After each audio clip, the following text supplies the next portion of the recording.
Assalamualaikum warahmatullahi wabarakatuh. Welcome back to my project dengan saya Firza Herfian. Tugas dari sistem operasi dengan NIM 23051204295, Teknik Informatika kelas I 2023 Universitas Negeri Surabaya. Di sini saya akan mengenalkan jenis-jenis memori komputer. Nah, yang pertama, sebelum kita lanjut ke jenis-jenis memori komputer, saya akan menjelaskan pengertian dari memori pada komputer. Memori komputer adalah perangkat fisik yang digunakan untuk menyimpan data, informasi, atau instruksi sementara dan permanen. Memori komputer berupa kumpulan unit penyimpanan yang menyimpan informasi biner dalam bentuk bit. Blok memori dibagi menjadi sejumlah kecil komponen yang disebut sel. Nah, setiap sel memiliki alamat unik untuk menyimpan data dalam memori, mulai dari 0 hingga ukuran memori -1. Dalam sistem komputer, kita membutuhkan memori komputer untuk menyimpan berbagai jenis data seperti teks, gambar, video, audio, dokumen, dan lain-lain. Kita dapat mengambilnya ketika data tersebut diperlukan. Misalnya ketika kita menulis dan menjalankan program komputer apapun. Program itu awalnya disimpan di memori utama jika prosesor tidak memerlukan item tertentu. Untuk waktu yang lebih lama, program atau data secara otomatis disimpan ke dalam memori permanen atau memori sekunder. Kemudian data dipanggil dari memori sekunder ke memori utama untuk melakukan eksekusi kode. Nah, itu adalah penjelasan tentang pengertian memori komputer. Yang kedua, fungsi memori. Fungsi memori sendiri ialah menyimpan data dari perangkat input hingga dikirimkan ke ALU atau Arithmetic and Logic Unit. Yang kedua, menyimpan instruksi dari sebagian besar perangkat input. Yang ketiga, sebagai media penyimpanan berkas penting yang berhubungan dengan operating system. Yang keempat, menyimpan data semua aplikasi saja. Yang kelima, dapat digunakan untuk membackup data. Yang keenam, menyimpan data multimedia. Nah, ini adalah beberapa fungsi dari memori. Selanjutnya, karakteristik memori. Karakteristik atau bisa disebut dengan sifat memori ada 4 macam. Yang pertama yaitu volatil. Volatil yaitu membutuhkan daya untuk menyimpan informasi yang tersimpan. Jadi sifat volatil ialah memori yang membutuhkan daya atau listrik. Jika tidak ada daya, maka data yang tersimpan akan hilang. Itu adalah sifat volatil. Dan yang kedua, non volatil. Non volatil sendiri ialah memori penyimpanan permanen yang digunakan untuk memperoleh informasi yang tersimpan bahkan saat daya dimatikan. Nah, ini untuk kebalikan dari sifat volatil. Untuk yang ketiga, erasable. Jenis memori yang memungkinkan penghapusan data yang disimpan di dalamnya. Nah, ini untuk sifat erasable sendiri. Untuk yang keempat, non-erasable, yaitu jenis memori yang tidak dapat dihapus setelah dibuat seperti ROM karena pada saat pembuatan program. Nah, itu adalah sifat-sifat dari memori. Kita akan lanjut ke bab berikutnya, yaitu jenis-jenis memori komputer. Jenis memori komputer sendiri ada 4 macam. Yang pertama, memori primer atau utama. Yang kedua, memori sekunder. Yang ketiga, memori cache. Yang keempat, memori register. Untuk memori, contoh memori pada memori primer ada 2 macam, yaitu RAM, Random Access Memory, dan yang kedua adalah ROM, Random Only Memory. RAM sendiri ialah memori perangkat keras dalam perangkat komputer untuk menyimpan sementara data, program atau hasil program. Digunakan untuk membaca atau menulis data di memori sampai mesin bekerja. Itu adalah pengertian dari RAM. Nah, RAM sendiri dibagi menjadi dua bagian. Yang pertama DRAM, Dynamic Random Access Memory, dan yang kedua SRAM, Static Random Access Memory. Nah, untuk contoh yang kedua yaitu ROM. ROM adalah singkatan dari Random Only Memory, perangkat memori atau media penyimpanan yang digunakan untuk menyimpan informasi secara permanen di dalam sebuah chip. Nah, ROM sendiri dibagi menjadi beberapa bagian. Yang pertama EPROM, Masked Read Only Memory. Yang kedua PROM, Programmable Read Only Memory. Yang ketiga EPROM, Erasable and Programmable Read Only Memory. Yang keempat EEPROM, Electrically Erasable and Programmable Read Only Memory. Yang kelima Flash ROM. Itu adalah beberapa bagian dari ROM. Kita lanjut pada contoh memori sekunder. Nah, sebelum kita akan menjelaskan menyebutkan beberapa contoh memori sekunder ialah ruang penyimpanan permanen untuk menampung sejumlah besar data.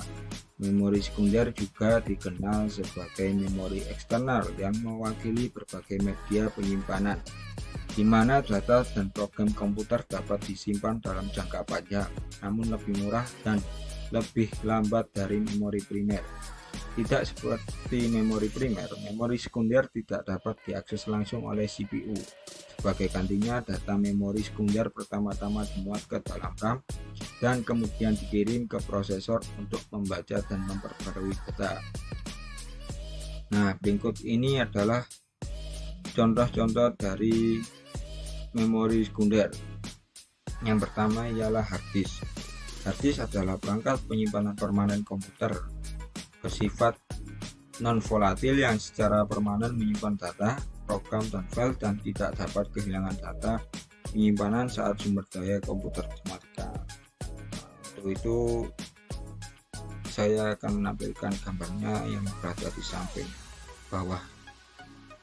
Untuk contoh yang kedua, disk floppy disk atau bisa disebut disket ialah sistem penyimpanan sekunder yang terdiri dari lapisan tipis magnetik. Disk fleksibel untuk menyimpan data elektronik seperti file komputer. Nah, memori ini juga dikenal sebagai floppy disk yang datang dalam tiga ukuran seperti 8 inci, 5,5 inci, dan 3,5 inci. Data yang tersimpan dari floppy disk dapat diakses melalui floppy disk drive. Selain itu, floppy disk adalah satu-satunya cara agar program baru dapat diinstal pada komputer atau cadangan informasi.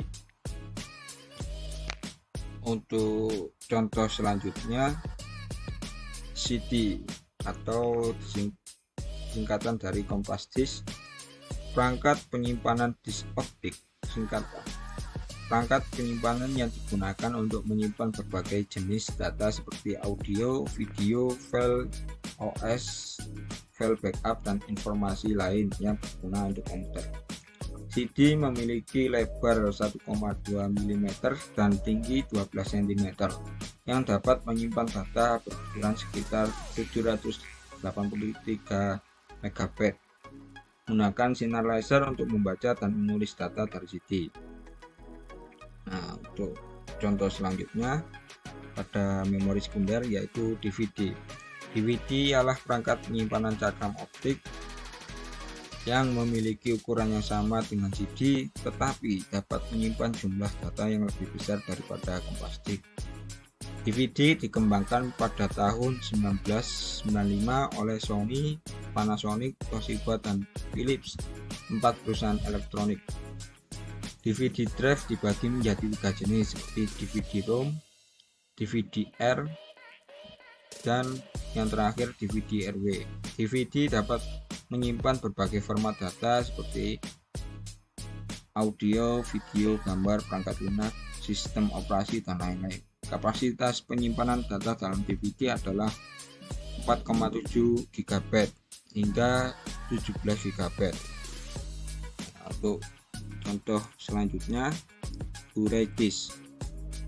Blu-ray disc ialah perangkat penyimpanan cakram optik yang sama dengan DVD tadi, digunakan untuk menyimpan sejumlah besar data atau rekaman video dengan definisi tinggi. Nah, untuk membaca data yang tersimpan dari Blu-ray disc dapat menggunakan teknologi laser sama dengan DVD. Memori sekunder ini dapat menyimpan lebih banyak data dengan kepadatan yang lebih besar dibandingkan dengan CD atau DVD. Misalnya, compact disc memungkinkan kita untuk menyimpan 700 MB data, dan untuk DVD menyediakan kapasitas penyimpanan hingga 8 GB, sedangkan Blu-ray disc menyebut flash disk ialah perangkat portable yang digunakan untuk menyimpan data secara permanen. Nah, biasanya digunakan untuk menyimpan dan mentransfer data yang terhubung ke komputer menggunakan port USB. Tidak memiliki bagian yang dapat dipindahkan untuk menyimpan data. Ia menggunakan chip sirkuit terpadu yang menyimpan data. Hal ini memungkinkan pengguna untuk menyimpan dan mentransfer data seperti audio, video, gambar, dan lain-lain dari satu komputer ke USB flash disk. Kapasitas penyimpanan pada flash disk sendiri dari 64 MB hingga 128 GB ataupun lebih. Sekarang ada keluaran terbaru flash disk dengan ukuran 1 TB. Nah, ini adalah contoh-contoh dari memori sekunder. Untuk bab selanjutnya, memori cache. Memori cache adalah memori komputer berbasis chip berukuran kecil yang terletak antara CPU dan memori utama. Memori jenis ini lebih cepat, berkinerja tinggi, dan memori sementara untuk meningkatkan kinerja CPU. Memori cache menyimpan semua data dan instruksi yang sering digunakan oleh CPU komputer. Nah, berikut ini adalah tingkatan dari memori cache. Memori yang pertama yaitu L1 cache. Cache L1 juga dikenal sebagai cache onboard, internal, atau primer. Itu dibangun dengan bantuan CPU. Kecepatannya sangat tinggi dan ukuran cache L1 bervariasi dari 8 KB hingga 128 KB. Untuk yang kedua, L2 cache dikenal sebagai cache eksternal atau sekunder yang membutuhkan waktu akses cepat untuk menyimpan data sementara.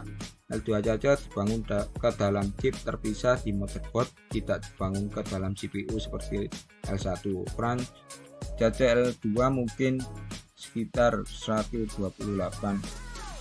KB hingga 1 MB. Dan yang terakhir, L3 cache. Level cache L3 umumnya digunakan dengan kinerja dan kapasitas komputer yang tinggi. Itu dibangun ke dalam motherboard, kecepatannya sangat lambat, dan ukuran maksimalnya mencapai 8 MB. Selanjutnya yaitu memori register. Memori register adalah tempat penyimpan sementara untuk menyimpan dan transfer data dan instruksi ke komputer. Memori register termasuk memori terkecil dan tercepat dari komputer. Ini adalah bagian dari memori komputer yang terletak di CPU bagian bentuk register. Memori register berukuran 16, 32, dan 64 bit. Ini untuk menyimpan sementara instruksi data dan alamat memori yang berulang kali digunakan untuk memberikan respon yang lebih cepat ke CPU. Nah, demikianlah penjelasan lengkap mengenai memori komputer. Semoga informasi yang dipaparkan dapat menambah pemahaman Anda terkait pengertian dan jenis-jenis memori pada komputer. Apabila ada kesalahan kata, mohon maaf yang sebesar-besarnya. Terima kasih telah mengunjungi channel saya. Sekian dari saya, Firza Herfian. Wassalamualaikum warahmatullahi wabarakatuh.